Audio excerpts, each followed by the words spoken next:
Conforme costume, estou trazendo para vocês aqui 10 questões, hoje sobre língua portuguesa, tá? Lembrando, o link para acesso ao download deste material encontra-se na descrição deste vídeo. Caso vocês queiram primeiro responder e depois acompanhar a correção, eu recomendo uma pausa agora neste vídeo, façam o download, respondam, depois vocês dão sequência aqui para acompanhar os comentários os quais eu trarei e também para ver se ficou conforme ou não o gabarito qual vocês assinalarão aí no momento de responder as questões. Tudo bem? Sem mais delongas, eu aproveito o ensejo também, né, com uma pequena delonga, por assim dizer, para comentar que lançamos ontem mais um simulado para agente de trânsito, tá? Este com as 50 questões, nos mesmos moldes, com valor diferenciado, R$ 15. Caso vocês queiram adquirir, lembrando, entrar em contato pelo Instagram, tá certo? Via direct. Caso vocês já tenham o meu WhatsApp, basta mandar um alô lá, tudo bem? Sem mais delongas, agora sim, caminhando, vamos lá. Gente, a primeira questão diz assim: muitas das questões que eu trouxe aqui, pessoal, elas são questões para fixação. Hoje é domingo, 7 de janeiro, praticamente é pra gente como se estivesse encarando como se a prova fosse hoje. Até recomendei isso em live ontem, se você não viu, dê uma olhada, tem muitas dicas. Foi a correção do material que eu deixei direito constitucional e serve para você pegar alguns insights, algumas dicas que foram ministradas lá durante a live. Tudo bem? Gente, o que é que acontece? 6 dias para a prova, né? Praticamente. Então, hoje é um dia de você considerar fazer um simulado muito bem feito, criando ao máximo todos os ambientes de prova, como se assim fossem, cronometrando, com o cartão folha-resposta, utilizando ao máximo do tempo, tá certo? Nessa perspectiva aí. Sem mais delongas agora, sim, propriamente dito, peço perdão pela demora, vamos adentrando aqui as questões. A primeira questão vai dizer: os pronomes pessoais do caso reto são usados como sujeito da frase, enquanto os pronomes oblíquos são comumente usados como complemento verbal. Correto, pessoal. De fato, em muitas questões aqui, vocês verão que elas servirão como material para você imprimir e levar consigo. Poxa, antes de entrar eu dou uma olhadinha ali. Pronome é reto, é quando é utilizado a fim de representar ou de trazer aspectos voltados ao sujeito, e o pronome oblíquo, comumente, ele vai ser utilizado como complemento verbal. Tudo bem? Tranquilo? Show de bola, caminhando. Segunda questão vai dizer: os verbos da língua portuguesa, no modo indicativo, podem ser conjugados em presente, pretérito perfeito, pretérito imperfeito, pretérito mais que perfeito, futuro do presente e futuro do pretérito. Gente, correto também. Guardem essas conjugações dos verbos no modo indicativo. Gente, é recorrente em prova. Muito recorrente, tá bom? Terceira questão vai dizer para a gente: a voz passiva é uma construção verbal em que o sujeito da ação é o agente, ou seja, é aquele que realiza a ação. Gente, está errada por essa alegação. Na voz passiva, o sujeito recebe, ele é chamado de paciente. Quando ele realiza, é voz ativa, tá certo? Existe também a voz reflexiva. Nesta voz, ele tanto recebe quanto executa a ação. Por exemplo, cortei-me. Alguém me cortou? Não, quem me cortou? Eu mesmo. E quem sofreu o corte? Eu também. Percebem? Então, gente, guardem. É comumente cobrado, sobretudo voz ativa passiva, mas de vez em sempre surge também a voz reflexiva. Sem mais delongas, quarta questão vai dizer bem assim pra gente: os verbos regulares, eles são caracterizados por seguir um padrão de conjugação, que não envolvem alterações significativas, nem no radical e nem nas desinências. Mas, por outro lado, os verbos irregulares se distinguem dos regulares, uma vez que se desviam do modelo típico de conjugação dos verbos regulares, manifestando modificações no radical ou nas desinências. Gente, perfeito conceito de verbos regulares e irregulares. Tudo bem? Tranquilos? Quinta questão dizia bem assim: conforme expressamente... Oxe, eu trouxe uma questão de direito constitucional, minha gente. Perdão, acabei esquecendo de substituir. Desconsiderem, tá certo? Desconsiderem essa questão de número 5, agora que eu vi, olha. Mas ela dizia, pessoal, a quinta questão, somente a nível de conhecimento, sobre a classificação. Deixe-me só ver aqui. Mas era sobre a classificação do substantivo, que ele pode ser simples ou composto. Né? Simples quando tiver apenas os aspectos voltados na composição apenas de um radical, e composto quando tiver mais que um. Tudo bem? A questão trazia isto aí. Nossa, acabei esquecendo de substituir aqui, pessoal. Desculpa mais uma vez, tá? Desconsiderem, tá? Sobretudo se não cai isso constitucional aí no gabarito de vocês, tá bom? Quando eu for colocar o gabarito na descrição, na verdade eu não vou colocar o gabarito na descrição, eu vou deixar que vocês vejam o vídeo para acompanhar, fica melhor. Eu vou... deixa eu só fazer o seguinte aqui, eu acho que fica mais interessante para o visual, se eu utilizar aqui uma estratégia para deixar mais espesso e cobrir mesmo a questão de modo geral, tá bom? Considerem, por favor, a quinta questão, ao tempo que eu peço desculpa. Eu elaborando o material, a quinta questão, ela de fato existia, né? Ela trazia esse aspecto dos substantivos, dele ser simples ou composto, mas não era jamais sobre constitucional, obviamente. Tá bom, pessoal? Bem, de toda maneira, eu acabei trazendo, né, comentando com vocês o conteúdo que eu gostaria, mas a sexta questão ela vai dizer assim para a gente.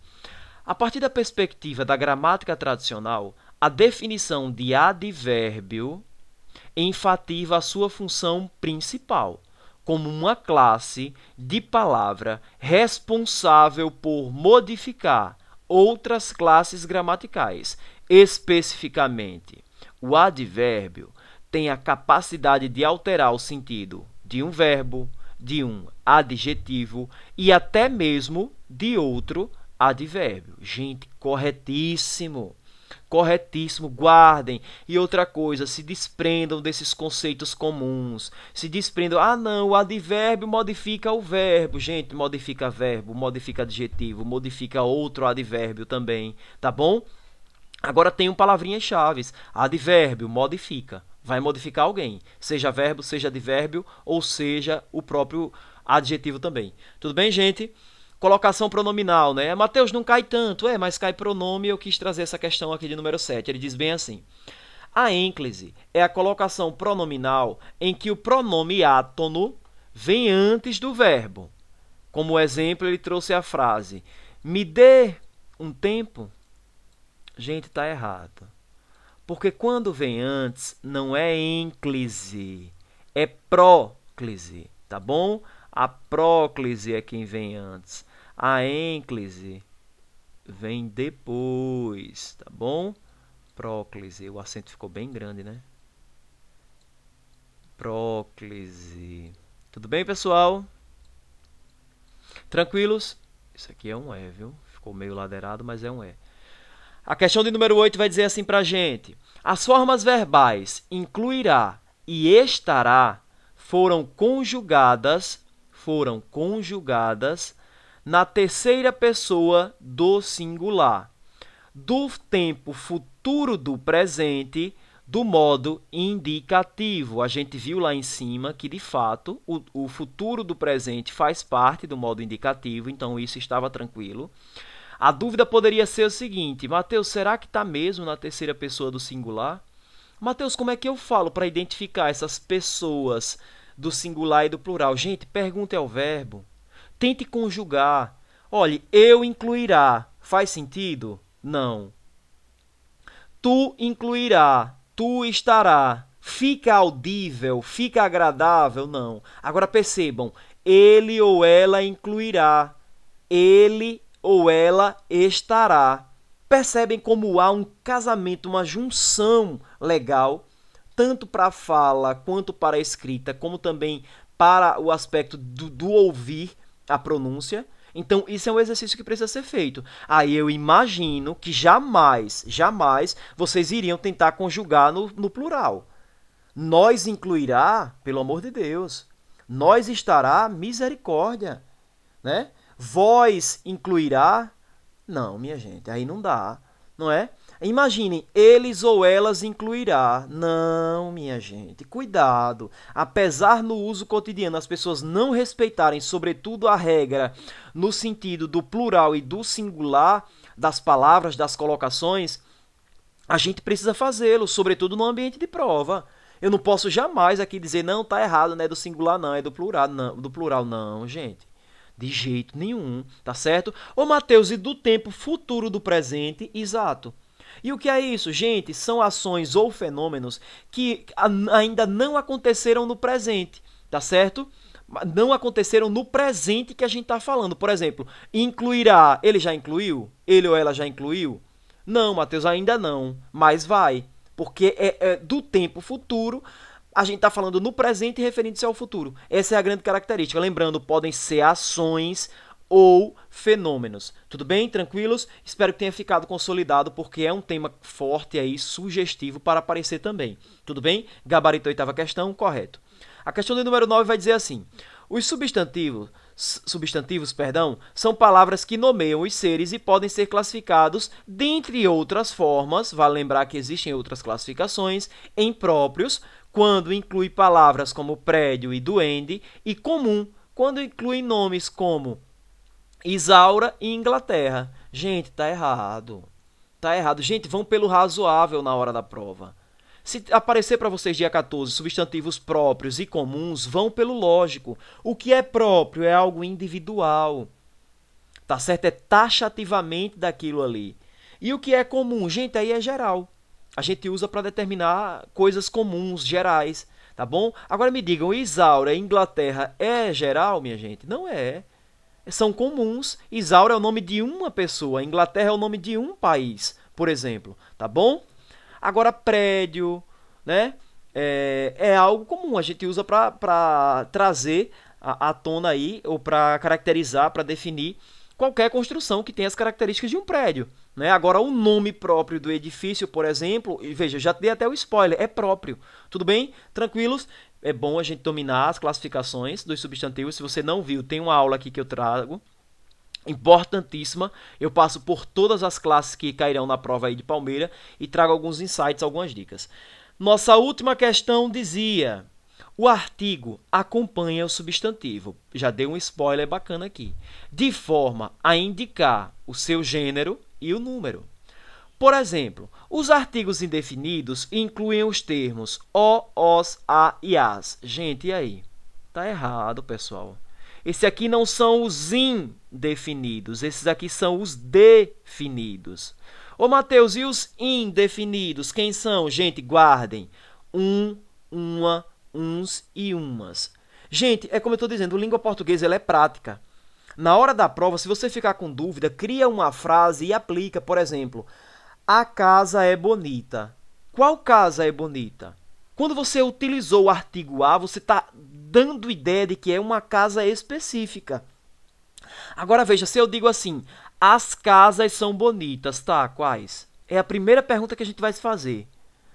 Quando você diz assim, irei sair, não, vamos sair, ou sairemos, melhor dizendo, sairemos um dia. Vejam que esse artigo 1, ele não especifica qual é o dia. Ele dá a ideia de que vai ser qualquer dia, que a gente não sabe. Agora, quando você diz assim, nós sairemos, por exemplo, amanhã, ou então o dia em que sairemos será amanhã. Então, o dia, a gente já tem a ideia do artigo o especificando esse dia. Entendem? Então, assim, os exemplos não foram os melhores, mas eu acho que a ideia deu para pegar, né, pessoal? O que é? É exatamente essa característica de definição. O dia está bonito.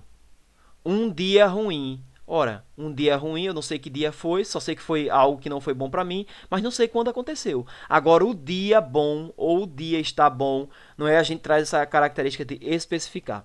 Tudo bem, gente? Espero que tenha ajudado vocês aí na preparação. Desejo muita força, muita garra. Lembrando, 6 dias para a prova, muita coisa a acontecer, mas não é tempo de desesperar-se, é tempo de concentrar no que foi construído e fortalecer esses aspectos. Língua portuguesa não é somente para a Palmeira dos Índios, a língua portuguesa é para a vida, tá certo? Qualquer concurso que você vá fazer, a única certeza que você tem é que cairá a língua portuguesa de certo. Tudo bem? Tranquilos? Eu não consigo trazer frase quando eu deixo assim neste momento, mas eu deixo essa reflexão no sentido de que acreditem mais em vocês, perseverem, sejam fortes e corajosos e corajosas e também, tá certo? Para alcançar aquilo que vocês almejam aí no tão sonhado funcionalismo público. Deus os abençoe, um forte abraço e até o próximo vídeo.